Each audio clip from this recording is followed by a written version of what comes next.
baxırıq 56-da. News sayılmır.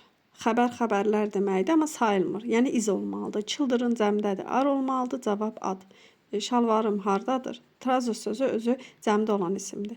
Yəni iki hissədən ibarət olan isimlər cəm isimlərdir. Məsələn, şalvar, eynək, kəlbətin və s. Yəni cavab A düzdür. Sonra baxırıq 71-ə. Niyə hamısına baxmırıq? Burada şagirdim Cəlalın səhvlərinə baxırıq deyə baxırıq. Amma bu dəfə səhvləri çox azdır. Afərin Cəlala. 71. To do exercise idman etməkdir. Ona görə cavab elə burada olacaq. Cəbəndir. Çünki he, it olanda daz işlənir. Yəni bunu bilməkdə çətinlik çəkirsinizsə, to do ilə olan ifadələri öyrənməlisiniz. Mən göstərərəm indi onu. Hansı ifadələrdir? 79-a da baxaq. Desan, günəş yer kürəsindən uzaqdır. İtdir də desan şəxs əvəzliyi olaraq. Yəni elə tapırıq. Hansı şəxs əvəzliyini ifadə edirik desanla, itlə. İtlə də nə işlənir? İz, cavab deməli nədir? B variantıdır. Burada hərəkət yoxdur deyə cəbəndi də olmaz. Desan təkdədir deyə ar da olmaz. Sonra baxırıq, axırıncı sualımız 85-dir. Hardadır bu? Axtaraq, bəli.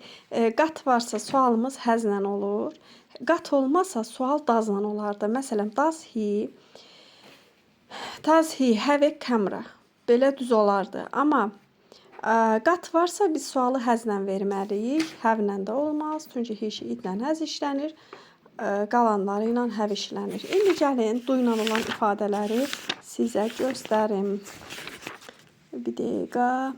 Bu həvlə olan ifadələrdir. Baxın, bu həvlə olan ifadələrdir. İstəsəz qeyd edib öyrənə bilərsiniz. Sonra do ilə olan ifadələri əsas göstərmək istəyirdim. Budur. Do ilə olan ifadələr bunlardır. Yəni bu nə deməkdir? Bizim deyirik ki, hərəkətin sualını do ilə veririk, deyilmi? Bu sözlərin özündə də do var.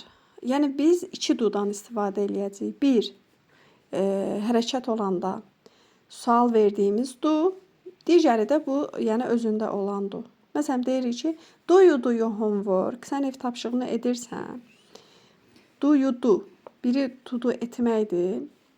Belə də deyə bilərik də. Do cümlənin əgər ortasında gəlirsə, bu etməkdir. Amma əvvəlində gəlirsə, bu cümlənin sualıdır deməkdir.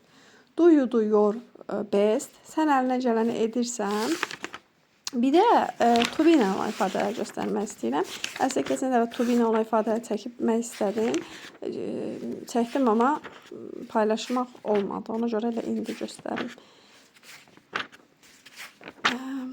Bu da to be ilə olan ifadələrdir. Yəni nə deməkdir to be ilə olan ifadələr? Məsələn, deyirəm ki, deyək ki, tutaq ki, nə deyək? I am tired. Mən yorğunam. I am tired. Görsən, burada olmaq, yəni hərəkətdir. Yəni biz deyirik, amma hərəkət olanda to be işlədilmir, deyilmi? Yəni belə deyək də, bunlar isə to be ilə olan ifadələrdir. Yəni baxmayaraq ki, hərəkətdir, amma to be ilə işlənirlər. Ona görə bunları öyrənmək lazımdır ki, sonra nə edəsiniz? Çalışmayasınız. Məsələn, deyirəm, I am tired, mən yorğunam. Are you tired? Sən yorğunsan? No, I am not. Yorğun deyiləm. Why are you late for the lesson? Niyə gecişirsən dərsə? I am interested in geography. Mən coğrafiya ilə maraqlanıram və s. Ümid edirəm ki, hər şey aydın oldu.